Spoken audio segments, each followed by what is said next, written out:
we have to talk Super Bowl MVP. This is actually the first time in 15 years that both starting quarterbacks are listed at plus 150 or shorter. The only time that quarterbacks have had 2-to-1 odds or shorter at the same time was Brady and Mahomes in 2020. Jalen Hurts, the favorite, at plus 120, and Mahomes just right there, creeping along, plus 130, short behind. It is a quarterback award. We know they want to give it to a quarterback, and unless a quarterback has a very, very pedestrian day, it's going to go to one of the two quarterbacks. And with that, if you're a Chiefs backer, we know that the money line is the most popular bet for underdogs. People don't care about the spread for whatever reason when it comes to the Super Bowl, and they just want to bet the money line. Well, it's plus 105 on the money line to back the Chiefs, but it's plus 130 to back Patrick Mahomes as Super Bowl MVP. There's a very, very, very high likelihood that if the Chiefs win this game, it's going to be on the arm and maybe even the legs, too, of Patrick Mahomes. And there's a very small chance that it's going to be any of the other players because it's just not really how the Chiefs function, right? Like I think there's an argument to be made that Jalen Hurts at plus 120 is, you'd rather just maybe lay, whatever. By the time this thing kicks off, it might be minus 115-ish, 110-ish or something like that on the Eagles money line.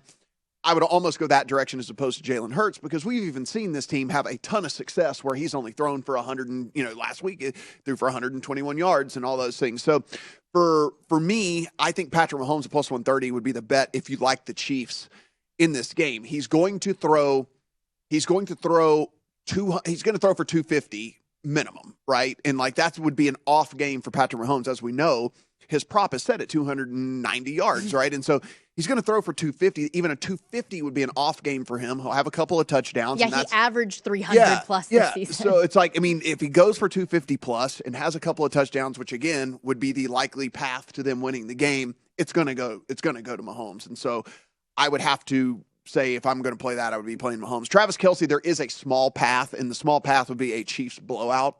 And Mahomes just connects with Kelce so much in the first half. Kelce has 7 or 8 catches for, nearly 100 yards and maybe a couple of touchdowns. And then in the second half, they just put it on cruise control and it's all just run. Then there is a very unlikely path to it getting to Kelce with that game script, but that's really about it. As far as I can see, with it going to anyone other than Mahomes. Well, that's what I was gonna, how many touchdowns do you think that he would need to have secured that? That's my thought. It would need to be basically Mahomes and them are up, 17 points at half, so they're just running the ball all second half, and it's part of that blowout. Like I said, Kelce has between 6 and 8 catches, and it goes for nearly 100 yards, and maybe 2 of those turn into a touchdown, and then Mahomes just doesn't throw very much in the second half. And if that was the case, then they probably could justify giving it to Kelce. The quarterbacks are certainly the names that are going to make the most sense for this award. It is a quarterback-heavy award, as you referenced, although 2 of the last 4 winners have been receivers. Cooper Kupp, of course, last year getting that win with the Rams winning the Super Bowl last year. All of the value and all of the sizable odds are going to be with the other position players with the longer shots. Is there any name or two that could be worth just a little sprinkle at the higher odds? I mean, I think if we're looking, for me personally, if I was going to be betting anyone other than Mahomes in this market, I would probably be looking towards one of the defensive players for the Eagles. And it would be, there is a path, I think, for the Eagles to win a game without Jalen Hurts having to do very much, with the defense doing something pretty crazy. So for me, that'd be the only way that I would bet this outside of one of the quarterbacks. Or again, maybe it would be like a 9/10 of a unit on Mahomes and then 1/10 on Kelce, just in case, that it played out like that. But it would be a defensive player for the Eagles for me, outside of Hurts, obviously. There is a 150-1 on do tell. C.J. Gardner-Johnson, who had 6 interceptions. I thought you were about to give me the kicker or something. No. Yeah. Although that was Evan McPherson's number last year, which ended up getting shortened a significant bit because Books had so much liability because he was like this just like kicker mad fiend. But no, he has 6 interceptions in the regular season, tied for the league. Can he pick off Mahomes multiple times, maybe? I don't know. Get a pick 6 action. Just trying to think outside the box. That is little $5 on a 150-1. But that's the path, right?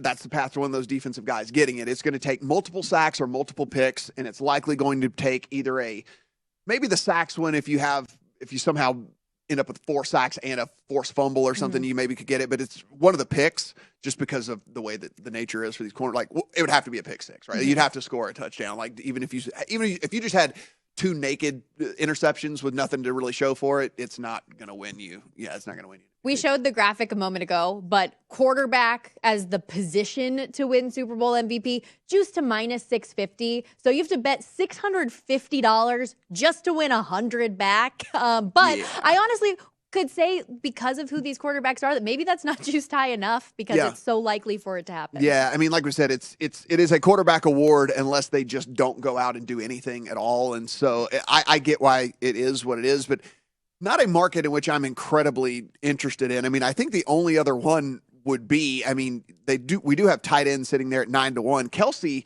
was only 10-1 to win it. So you actually pick up Goddard as well for just a very, very slight discount on that at 9-1. And like I said, I kind of like Goddard's matchup in this thing, and I kind of like Goddard's, potential to at least score. And now whether he's going to get enough catches or yardage, I don't know. But it's almost like, hey, you're gaining a whole extra player for only losing, the 10-1 to 9-1. So that at least could be an alternate way to look at this. And I think that's good strategic insight for betting these props to begin with, that there are going to be a lot of better odds opportunities to bet something similar. Something that we had talked off camera about a little bit ago was Patrick Mahomes to score first, to be a first touchdown scorer, was 25-1, but 22-1 in the market to just score first for Kansas City. So you would think that number would be much shorter, but it's not, and you're getting more opportunity for him to score. So things like that are just creative ways as you continue to go through just like the thousands of prop betting opportunities there are for the Super Bowl. And I understand we don't want to bet